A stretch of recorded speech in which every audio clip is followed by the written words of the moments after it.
vision is to make Uttarakhand the leading state across all parameters of economic, social and human development. Uttarakhand को देश का सबसे बेहतरीन state बनाने का संकल्प लेकर आपके बीच आ रहे हैं जोरदार तालियों के साथ हमारे माननीय मुख्यमंत्री जी श्री पुष्कर सिंह धामी।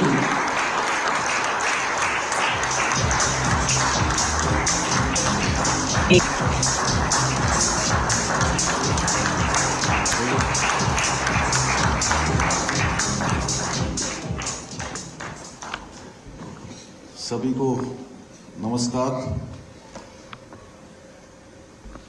अभी आप सब लोगों ने जिनको सुना, उत्तराखंड सरकार के हमारे कैबिनेट मंत्री डॉक्टर धन सिंह रावत जी, और आज जिन बहुत सारे लोगों ने अपने यहाँ पर अनुभव भी दिए और अपने एक्सपीरियंस भी दिए, साथ में अपना समय भी दिया, हमारे सुनील सिन्हा जी, भरतिया साहब, बाकी जी, जैन साहब और हमारे अधिकारी गणों में श्री आनंद वर्धन जी, एसीएस, श्री मीनाक्षी जी, शैलेश जी, हमारे विनय शंकर पांडे जी, रोहित मीणा जी और हमारे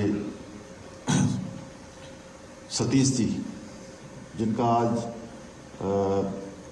बड़ा अच्छा ही रहा कि इन्होंने आज ये कह रहे हैं कि दुबई में काउंसलर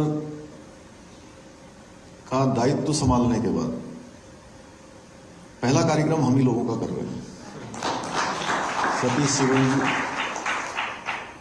और बहुत देर से आप सब लोग यहाँ बैठे हुए हैं, आए हुए सभी हमारे दुबई के और आसपास के सभी हमारे निवेशक गण, सभी व्यापार समूह से, उद्योग समूह से जुड़े हुए सभी भाइयों एवं बहनों, कुछ लोग तो प्रातः काल से ही हैं मेरे साथ, जैसे अशोक भाई यहाँ बैठे हुए हैं पीछे, और भी बहुत सारे लोग प्रातः काल से, और जितनी देर से हम लोग आपके बीच में उतनी देर से वो भी हमारे साथ हैं। मैं आप सबका अपनी तरफ से बहुत दिल की गहराइयों से आप सबका बहुत अभिनंदन करता हूं, स्वागत करता हूं कि वास्तव में जैसा हमारे आदरणीय डॉक्टर धन सिंह रावत जी यहाँ कह रहे थे, ऐसा लग ही नहीं रहा है कि हम लोग दुबई में आए हुए हैं, क्योंकि कल जब हम पहुंचे यहाँ, पहुंचने के बाद पूरे दिन भर, मतलब जो आधे दिन में हम यहाँ पहुंचे हैं, यहाँ लगभग 1 बजे का टाइम हो रहा था, और उसके बाद रात्रि 11-12 बजे तक हम लोगों के कार्यक्रम ही चलते रहे। और आज प्रातःकाल 8 बजे से सतीश सिवन जी ने हम लोगों के लिए ब्रेकफास्ट इनकी तरफ से था, तो तब से लेकर लगातार कार्यक्रम चल रहे हैं। तो जो हमारा देहरादून में या उत्तराखंड में जो शेड्यूल होता है, वही शेड्यूल, उससे भी ज्यादा तगड़ा शेड्यूल यहाँ चल रहा है। तो मैं उत्तराखंड राज्य के मुख्य सेवक के नाते आप सबका दिल की गहराइयों से धन्यवाद करता हूं कि इतना प्रेम आप सब लोगों ने दिया है। और जिस देवभूमि उत्तराखंड की बात यहाँ पर हो रही है, आप सब जानते हैं देवभूमि उत्तराखंड, जो लोग नहीं आए हैं उनको जरूर आना चाहिए, एक बार जरूर देखना चाहिए। जहाँ गंगा है, यमुना है, अलकनंदा, भागीरथी, शारदा, महाकाली, गोमती, सरयू, ऐसे अनेकों नदियां, पिंडर, जो लगातार 12 महीने लगातार प्रवाहमान रहती हैं। इतने सारे ग्लेशियर हैं कि आपको हिम ही हिम दिखाई देगा।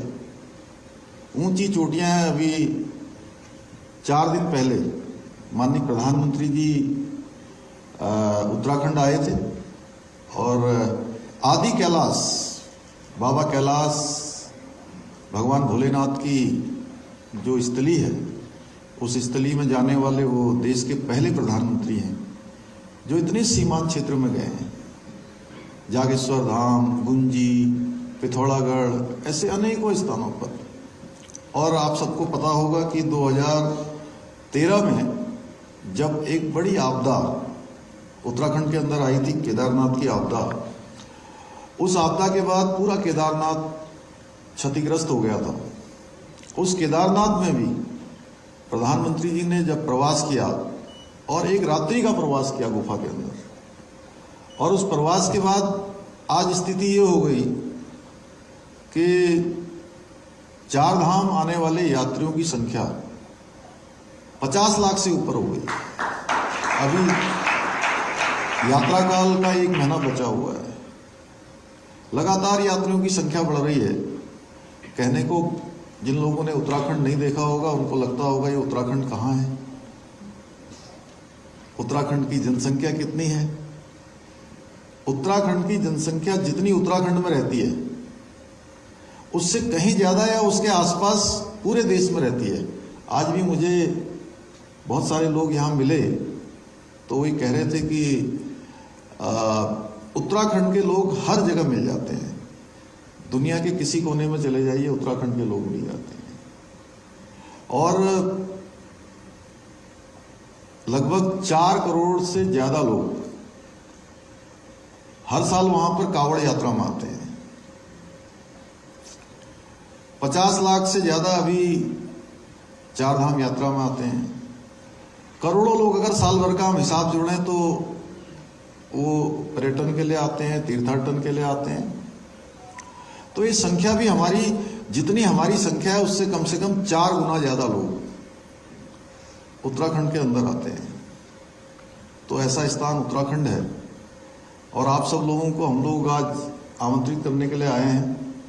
आप सब जानते हैं भारत की आज़ादी का अमृत महोत्सव 75 साल भारत की आज़ादी के हो गए और इन 75 सालों में अनेकों उपलब्धियां हमारे देश ने प्राप्त की हैं और अब भारत का अमृत काल प्रारंभ हो गया है। और माननीय प्रधानमंत्री मोदी जी के नेतृत्व में आज जिस तेजी से भारत का वैश्विक रूप से मान, सम्मान, पहचान और एक स्वीकारता पूरी दुनिया के अंदर बढ़ी है, वो किसी से छुपा हुआ नहीं है। आज पूरी दुनिया कहीं ना कहीं भारत के रुख का हर मामले में इंतजार करती है।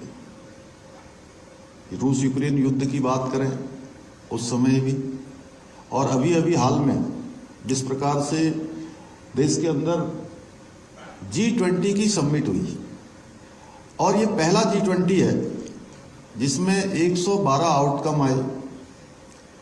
दिल्ली का संयुक्त घोषणा पत्र जारी हुआ जो कठिन था और पूरी दुनिया के लोगों ने कहीं ना कहीं भारत के सामर्थ्य को देखा है, भारत की कैपेसिटी को देखा है, भारत की संस्कृति को देखा है और समृद्ध और शक्तिशाली होता हुआ भारत पूरी दुनिया ने देखा है। क्योंकि पहले जो इस प्रकार के कार्यक्रम होते थे वो कार्यक्रम कुछ एक ही स्थानों पर हो जाते थे। दिल्ली में हो जाते थे, सुनील जी, पहले दिल्ली में हो जाते थे, मुंबई में हो जाते थे या कुछ और बड़े शहरों में हो जाते थे। इस बार की G20 की जो समिट हुई वो समिट देश के कोने कोने में हुई और छोटे छोटे शहरों में हुई।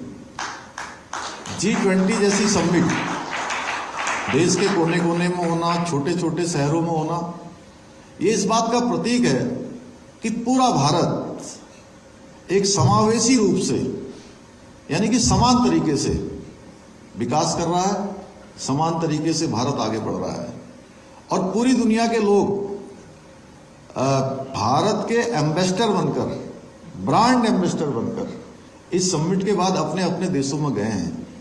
उसका उदाहरण मेरे सामने प्रत्यक्ष रूप से है कि मैं जिस प्रकार से इन्वेस्टर समिट में आप सब लोगों से मिलने के लिए, आप सबको न्योता देने के लिए, आप सबको निमंत्रण देने के लिए आप सबके बीच में आया हूं, उसी प्रकार से मैं इससे पहले इंग्लैंड गया था और इंग्लैंड में भी 2 स्थानों पर, लंदन में और बर्मिंघम में, 2 जगह पर मैं वहाँ के लोगों से मिला। बड़ी संख्या में लोग मिले और इस दौरान ब्रिटेन सरकार के मंत्रियों से भी मिलने का अवसर मुझे मिला जब मैं उनसे मिला तो वो उन्होंने मुझे सबसे पहले अगर किसी बात की चर्चा करी तो G20 की समिट और हमारे प्रधानमंत्री मोदी जी की लीडरशिप के बारे में चर्चा करी कि उनकी लीडरशिप में आज भारत किस तरह से आगे बढ़ रहा है, किस तरह से तरक्की कर रहा है। और कह रहे थे और लग ही नहीं रहा था कि दिल्ली पहले की तरह का दिल्ली है, पूरा दिल्ली बदला हुआ। आप सब भी जो लोग, वैसे तो दुबई और दिल्ली में कोई दूरी नहीं है, यहाँ तो मैं सोचता हूँ कि बहुत सारे लोग ऐसे होंगे जिनका दुबई में काम होता होगा, दिल्ली वालों का या आसपास के लोगों का या मुंबई वालों का तो और कम समय में उनके तो 2 ही घंटे लगते हैं वहाँ से। तो वो प्रातःकाल आएंगे और सवेरे की फ्लाइट लेके दिन भर अपना काम करने के बाद रात को वापस अपने घर चले जाते होंगे। तो नया भारत, मैंने ब्रिटेन के मंत्री जी मुझे बता रहे थे कि नया भारत हमने देखा और विश्व के जो डेवलप कंट्री जिनको कहा जाता था उनके बीच में और भारत की प्रोग्रेस के बीच में बहुत तेजी से जो गैप था वो गैप कम हो रहा है। आज पूरी दुनिया के लोग कहीं ना कहीं निवेश के लिए हो या उद्योग के लिए हो, अगर कोई सुरक्षित स्थान ढूंढ रहे हैं, किसी में फ्यूचर देख रहे हैं, तो भारत में देख रहे हैं। और इस बार की G20 की समिट का जो स्लोगन था वो भी यही था, 1 अर्थ 1 फैमिली एंड 1 फ्यूचर। तो कहीं ना कहीं वसुधैव कुटुंबकम की जो अवधारणा रही है वह अवधारणा आज पूरी दुनिया के अंदर जा रही है। आप सबको मैं बताना चाहता हूं कि हमने भी जो ये इन्वेस्टर समिट, ये संवाद जो शुरू किया है, इसके पीछे हेतु है हमने हमारे प्रधानमंत्री आदरणीय मोदी जी से ही प्रेरणा लेकर कि वो जब गुजरात के मुख्यमंत्री थे उस समय गुजरात भी एक ऐसा राज्य था जहां पर कठिन स्थितियां थी और उस समय में सरकार भी वहां दूसरी हुआ करती थी, राज्य में दूसरी सरकार और केंद्र में दूसरी सरकार, भारतीय साहब। तो वो सरकार उस समय बहुत काम नहीं करने देती थी, जिसको किसने कहा डबल इंजन, हमारे बांके जी ने। उस समय डबल इंजन नहीं था और डबल इंजन नहीं होने के कारण से बहुत दिक्कत, उस समय प्रधानमंत्री जी को मुख्यमंत्री रहते हुए बहुत सारे काम करने में परेशानी होती थी। लेकिन लगातार सतत रूप से प्रयास करने के बाद उन्होंने जो वाइब्रेंट गुजरात का स्लोगन दुनिया के सामने रखा, उसके कारण से कालखंड जब बढ़ता गया, समय आगे बढ़ता गया, सबके लिए एक पसंदीदा डेस्टिनेशन निवेश के लिए, उद्योग के लिए गुजरात बन गया। और गुजरात जो माननीय प्रधानमंत्री जी कह रहे थे, एक समय केवल ट्रेडिंग का काम होता था वहां से और बाद में वहां पर उत्पादन का काम होने लगा, बड़ी बड़ी इंडस्ट्रियां लग गई। तो उनसे प्रेरणा लेके हमने उत्तराखंड राज्य में, क्योंकि उत्तराखंड क्या है कि देवभूमि है और देवभूमि का मतलब होता है जहां देवताओं का, भगवान का सीधे सीधे वास होता है, उसको देवभूमि कहा जाता है। अब मैं दुबई आया हूं तो मैं भी पहली बार आया, मैं इससे पहले कभी दुबई नहीं आया।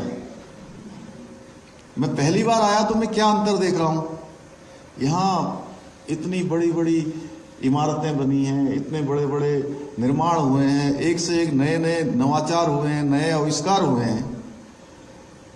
लेकिन अगर इसके बाहर जाते हैं तो फिर हमको वो एसी का जो 20, 22, 24 डिग्री का टेम्परेचर है, सीधे हम 35 पर जा रहे हैं या 32 पर जा रहे हैं। आप उत्तराखंड में अगर एक बार निर्माण कर लेंगे तो जितना अंदर हो रहा होगा उससे कम बाहर हो रहा होगा, क्योंकि देवभूमि उत्तराखंड ऐसा है जहां पर 71% फॉरेस्ट है। आज हम एक किसी बड़े समूह के साथ बात कर रहे थे तो वो कह रहे थे कि मुझे फॉरेस्ट बहुत अच्छा लगता है, क्यों रोहित, यही था ना। तो 71% हमारे यहाँ फॉरेस्ट है। आप जिधर को देखेंगे उधर आपको बड़े बड़े हिल्स दिखाई देंगे, यानी कि पर्वत, नदियां, ग्लेशियर और डेस्टिनेशन सेंटर है या पूरी दुनिया की कोई राजधानी है तो वो उत्तराखंड है, देवभूमि उत्तराखंड है। यानी कि वैश्विक राजधानी हम कह सकते हैं, पूरी दुनिया की राजधानी, क्योंकि जितनी शांति वहां आकर मिलती है लोगों को दूसरी जगह मिल नहीं सकती। और तेजी से जो डेवलपमेंट हो रहा है उसके कारण से कोई परेशानी ना आए, किसी प्रकार का असंतुलन पर्यावरण में न हो, उसके लिए हमने इकोलॉजी और इकोनॉमी दोनों में संतुलन बना रहे उस प्रकार के विकास को भी अपनाया है। टूरिज्म, वेलनेस, हॉस्पिटली इंडस्ट्री के साथ साथ आज हमारे प्रदेश में अनेक नए एवं गैर जो परंपरागत उद्योग हैं उनको भी तेजी से बढ़ाया जा रहा है। उसके बारे में बहुत विस्तार से यहाँ पर हमारे सभी लोगों ने बोला है, उसमें मैं बहुत ज़्यादा नहीं कहना चाहता हूँ। बस आप सबसे इतना ही कहना चाहता हूँ कि आज हमारे प्रधानमंत्री मोदी जी के नेतृत्व में पूरा देश तेजी से आगे बढ़ रहा है और एक नई पहचान भी बढ़ रही है। हर क्षेत्र में लोगों को एक ताकत भी मिल रही है, प्रोत्साहन भी मिल रहा है। वहीं उत्तराखंड के साथ उनका एक विशेष लगाव उनका है और उसी के कारण से उन्होंने हम सबके सामने एक बात उनके मुंह से निकली और वो बात अनायास ही नहीं निकली। उन्होंने बाबा केदार भगवान शिव के द्वार से उनके मुंह से निकला कि 21वीं सदी का तीसरा दशक उत्तराखंड का दशक होगा और उनके मुंह से शब्द निकले और वो शब्द लगातार साक्षात हो रहे हैं, धरातल पर उतर रहे हैं। और इस बार की जो यात्रा थी उनकी आदि कैलाश की यात्रा, पार्वती कुंड की यात्रा, सीमांत क्षेत्र पिथौरागढ़ जागेश्वर धाम की यात्रा, उस यात्रा में उन्होंने फिर से दोहराया कि मेरे शब्द वहां शिव के प्रांगण में निकले थे और आज मैं आदि कैलाश के दर्शन करने के बाद फिर से अपने शब्दों को दोहरा रहा हूं कि ये शब्द मेरे धरातल पर उतरेंगे और उत्तराखंड का दशक होगा। इसीलिए मुझे लगता है कि एक ऐसी योजना बनी कि आप सब लोग जितने आज दुनिया के प्रमुख क्षेत्रों में काम करने वाले, जो एक क्रीम है दुबई की, उन सब के बीच में आने का अवसर मिला है कि हमारे प्रधानमंत्री जी के जो शब्द हैं वो हमको कहीं ना कहीं ऊर्जा भी प्रदान करते हैं, हमारा प्रोत्साहन भी करते हैं और हमें एक जिम्मेदारी का एहसास भी कराते हैं कि हम उनके शब्दों को धरातल पर उतारने के लिए देश दुनिया के सामने जाएं।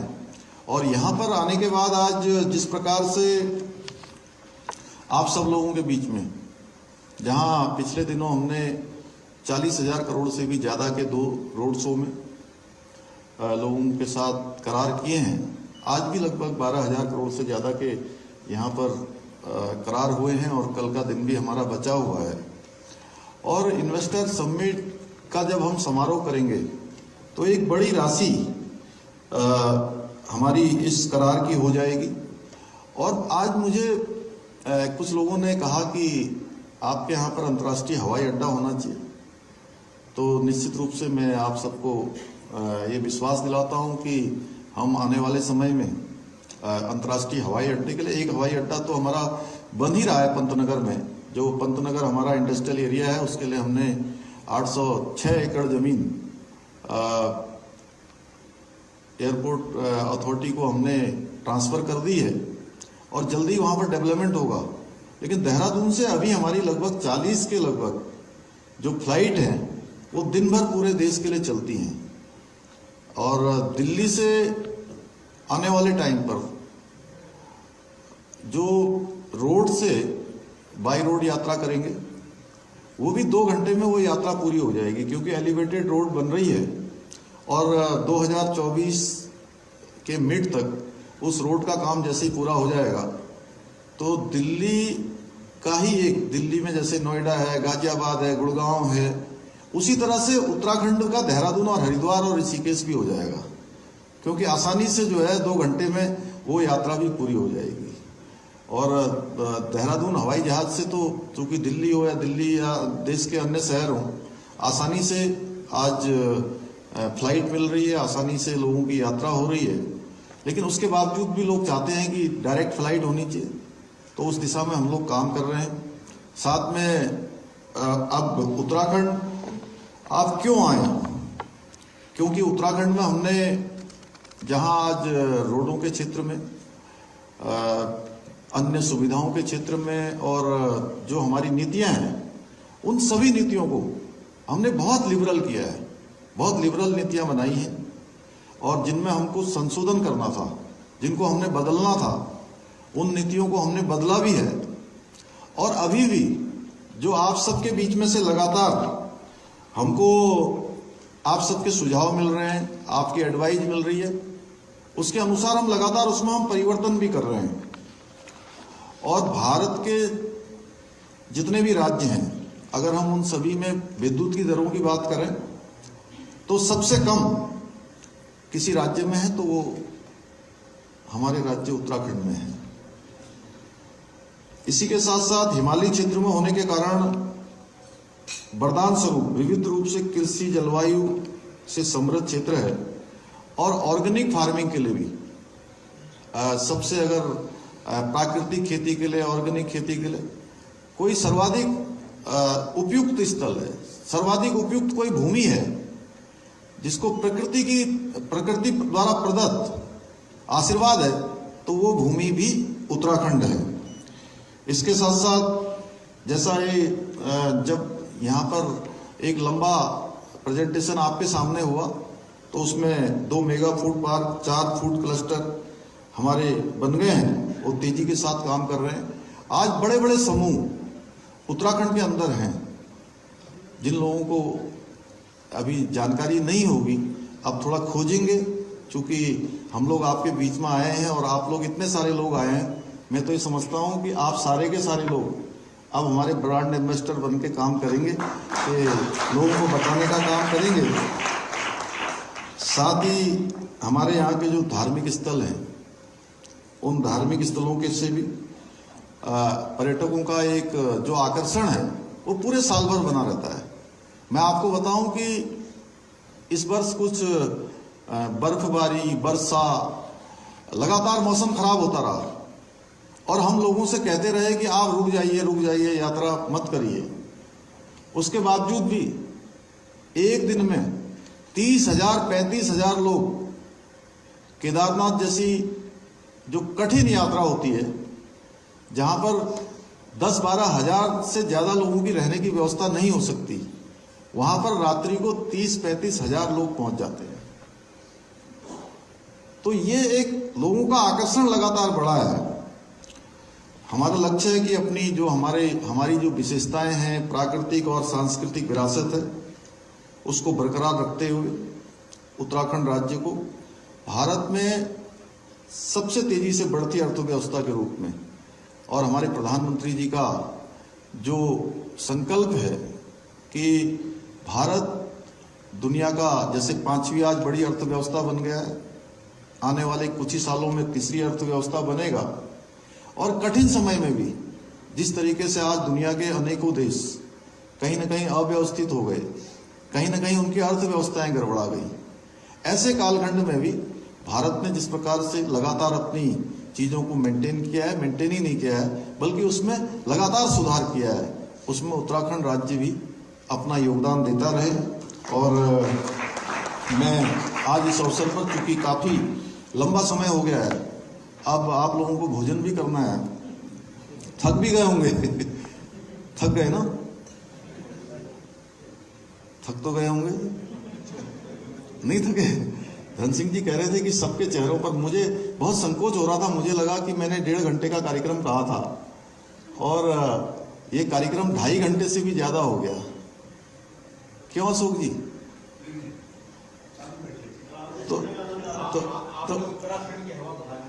तो मुझे लगा कि बहुत लंबा हो गया है। मैं अंत में एक बार फिर से आप सब लोगों का दिल से बहुत धन्यवाद करता हूं, बहुत आप सबका आभार व्यक्त करता हूं। और जो डेस्टिनेशन उत्तराखंड है, उसमें 8 और 9 तारीख को देहरादून में ये इन्वेस्टर समिट आयोजित होगी।